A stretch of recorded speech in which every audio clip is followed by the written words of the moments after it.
দুটো ছিল তোমার তরফের কাজ। এবার আসি যে ব্রেকআপ করেছে, এখানে সে একটি মেয়ে।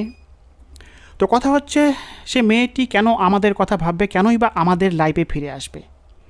তোমাদেরকে বলি, ব্রেকআপ করাকালীন সে মেয়েটির মাথায় প্রাথমিকভাবে কী কাজ করে জানো?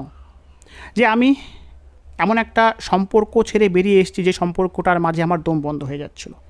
বর্তমানে কিন্তু সে স্বাধীনতার সুখকে আস্বাদন করে। তোমার সঙ্গে সম্পর্কে থাকাকালীন সে তোমার কোনো ব্যবহারের দ্বারা হয়তো ইরিটেট ফিল করতো, যার ফলে সে তোমার সঙ্গে থাকতে চাইতো না, বাট সে তোমাকে সেটা বলতে পারতো না। সময়ের সঙ্গে সঙ্গে সে অনেকটা আগেই থেকেই ভেবে রেখেছিল যে সে তোমার সঙ্গে থাকবে না। সেই না থাকার ডিসিশনটা আজ সে তোমাকে বলে দিতে পেরেছে, যার ফলে সে মানসিকভাবে সত্যিই খুবই হ্যাপি রয়েছে। সে স্বাধীনতার সুখকে আস্বাদন করছে। সে তোমার কথা একটুকু ভাববে না। সে খোলা আকাশে পাখির মতো উড়ে বেড়াবে, বন্ধুদের সঙ্গে ঘোরাফেরা করবে, নাচ গান করবে, পার্টি করবে, ভালো মন্দ খাওয়া দাওয়া করবে। এবার ভাবো, তার এই আনন্দময় সময়ে তুমি তাকে ফোন করে কেন সে তোমার লাইফ থেকে চলে গেছে, আমি তোমাকে ছাড়া থাকতে পারছি না ইত্যাদি এই জাতীয়গুলো কথা বলে কান্নাকাটি করো। সে কি তোমার এই কথাগুলো শোনার মতো মানসিকতাতে থাকে? তোমার আনন্দময় সময়ে যদি তোমাকে কেউ ফোন করে কান্নাকাটি করে, রিকোয়েস্ট করে, সেটা তোমার কি ভালো লাগবে? নিশ্চয় না। অনুরূপভাবে বর্তমানে তার যে মন মানসিকতা, এই মন মানসিক অবস্থায় তুমি তাকে ফোন করে কান্নাকাটি করছো, রিকোয়েস্ট করছো, হাতে পায়ে ধরার কথা বলছো, সেগুলো কিন্তু তার ইরিটেট ফিল হবে। বাট মাথায় রাখবে, তার এই আনন্দময় সময়েরও কিন্তু একটা লিমিট আছে।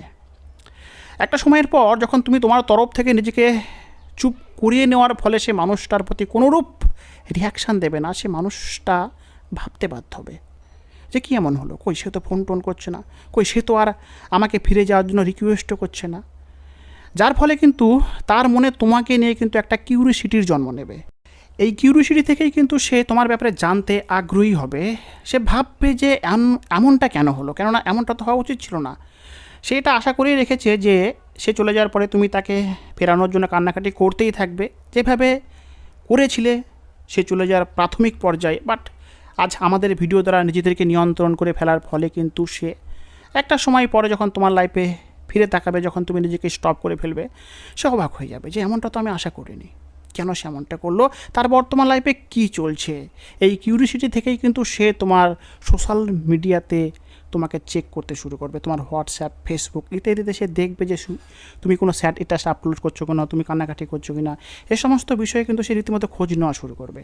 তার জীবনের যে আনন্দময় পর্যায়টি ছিল সেটা কিন্তু আস্তে আস্তে বদলাতে শুরু করেছে। সে কিন্তু নিজের প্রতি ফোকাসকে সরে এবার তোমার কথা ভাবতে শুরু করেছে। আর তুমি তোমার তরফ থেকে কী করেছো? আমাদের পরামর্শ মেনে সেই মানুষটি তোমাকে ছেড়ে চলে যাওয়ার পর